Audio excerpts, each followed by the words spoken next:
Amarillo, I'm on up in San Antonio. Everything that I got. In the last George Strait video, which I'll link to below, we talked about George growing up in southern Texas on a cattle ranch. Now, in Austin Teutsch's book titled King George, Austin had an interesting line.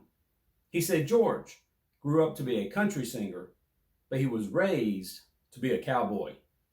He is, and has always been, as comfortable on a horse roping cattle as he is behind a microphone. Now, George didn't just grow up to be a famous country singer. He grew up to be the king of country music with more #1 hits than anyone in any genre. But like the stories of so many other country music heroes, his story started with rejection after rejection from Music Row. The reason? Because he was too country.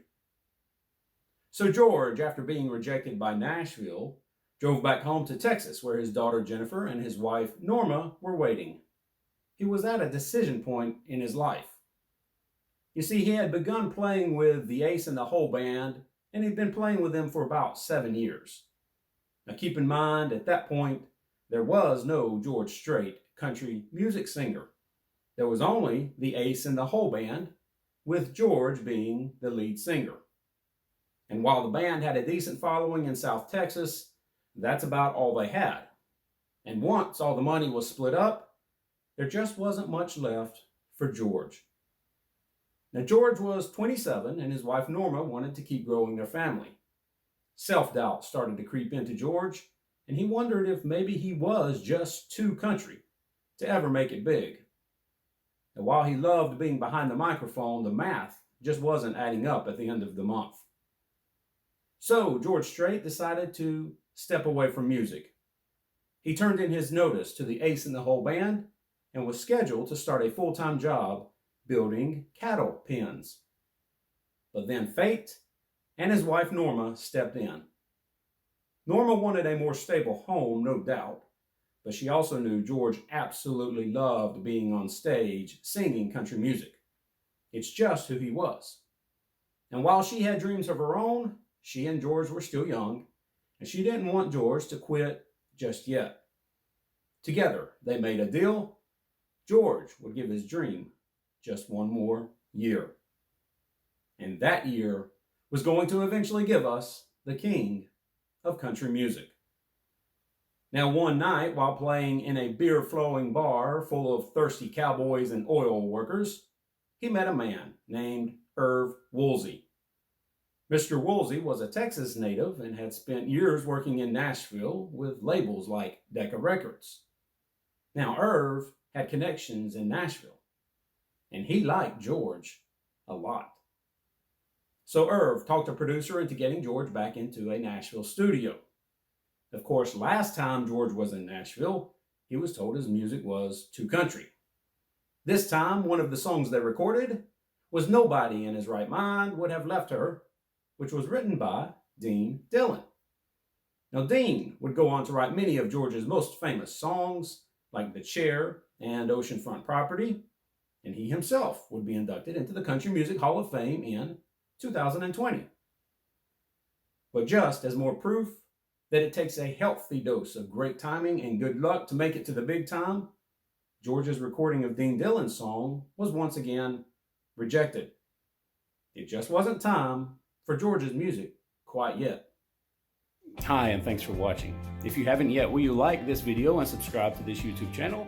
That lets YouTube know that people are watching, and they will do more to promote the videos. And then secondly, for as little as $10 a month, would you consider supporting us and this YouTube channel on patreon.com?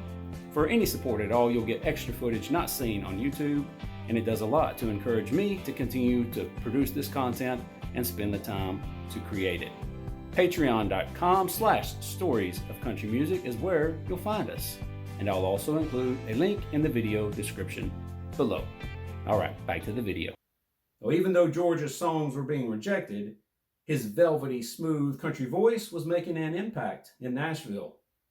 They recognized the undeniable talent and good looks in George Strait, and it wasn't long before a music publisher wanted George to record some of his songs from his publishing house. There was just one problem.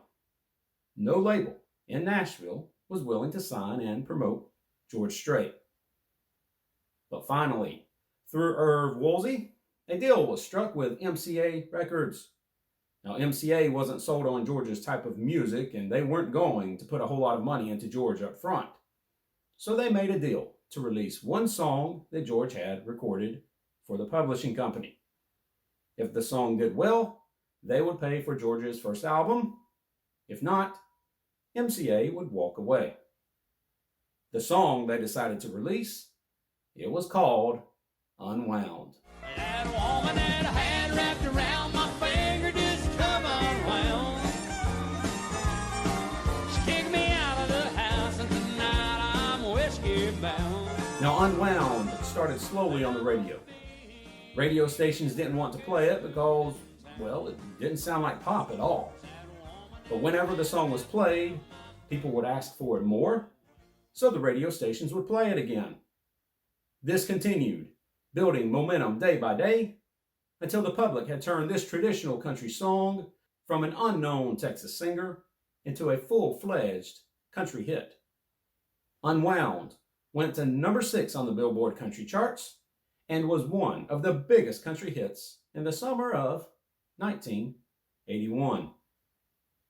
So MCA signed George to a 1-year contract. George was now a full-time country music singer. Now, it was time to get down to the business of making his first album. But first, George and MCA Records had to figure some things out. MCA wanted George to spend a lot more time in Nashville to make his album. George was willing to do that, but he was not willing to move to Tennessee permanently. He loved Texas too much, and Texas is where he was going to live. And what about the Ace in the Hole band? That's who George had been singing with all these years. Well, MCA didn't want them. They just wanted George.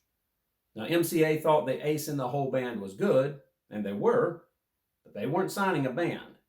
They were signing George Strait. The Ace in the Hole band would continue to play on the road with George for decades. But from now on, it was just George Strait. Oh, and there's one more thing MCA wanted. They wanted George Strait to lose the hat. They didn't like it. But on this one, George firmly said no. They weren't getting the hat. After all, George was and would always be a cowboy, and cowboys wore cowboy hats.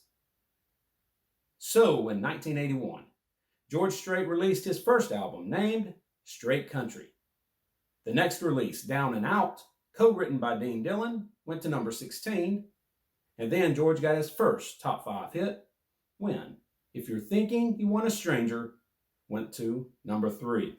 If you're thinking you want a stranger, there's one coming home. Now on his second album, Straight from the Heart, George landed his first number 1 hit. First, Fool-Hearted Memory went to the top, and then A Fire I Can't Put Out also went to number 1.